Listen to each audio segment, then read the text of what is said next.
You play an actor who kind of gets involved in this political intrigue. What was it for you that attracted you to the role, aside from obviously working with Ang Lee? There's a whole wealth of information and whole part of Chinese history that I was able to really sink my teeth into. It was such a meaty role for me. And it was a kind of a character that I had to develop and work on as well.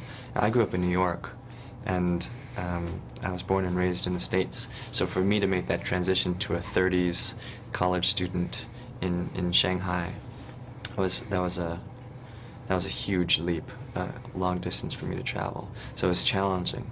And under Ang's guidance, he was able to give me all the homework that I needed to just really dig into this role and to make it three-dimensional. How much research did you do on your own, just going into the history? Tons. I just getting into the period first, understanding the Second Sino-Japanese War, 1937 and 1945, trying to understand what it would be like to be the victim of this aggression and 35 million Chinese casualties. It's an underrated war, I think, in the U.S. Growing up in the States and studying history, I never really found out about the war from a Chinese perspective. So it was very educational.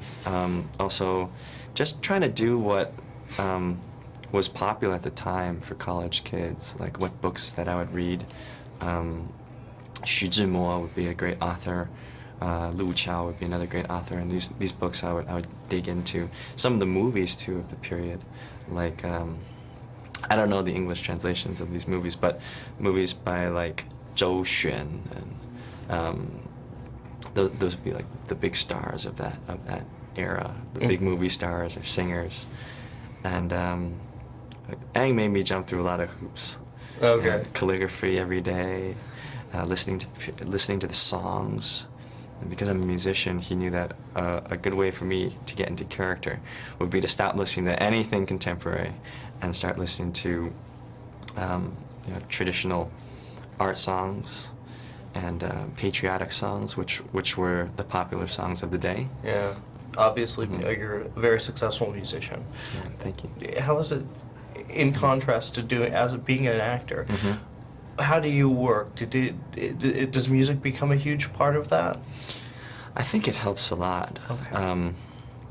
I think because they're both performing arts, and I think as an actor too, for me the language was a big part of this role.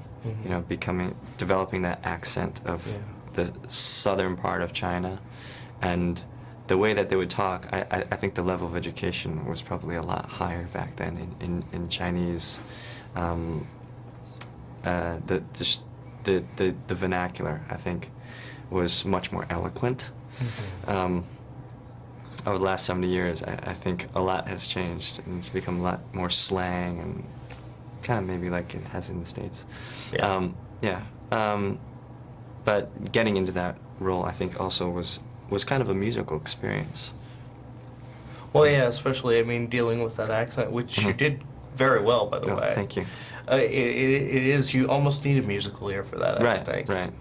Especially because Chinese is a toned language. There are 4 tones, and to get the enunciation right and all the inflections right, I think Ang helped me a lot, too. He's got great musical ears as well, so you listen to all his soundtracks, the music is always really memorable. Oh, I agree. Yeah. I agree. What's next for you? Well, before I met Ang, I think I was just a pure musician and loving that. And now I think I'm a serious actor as well.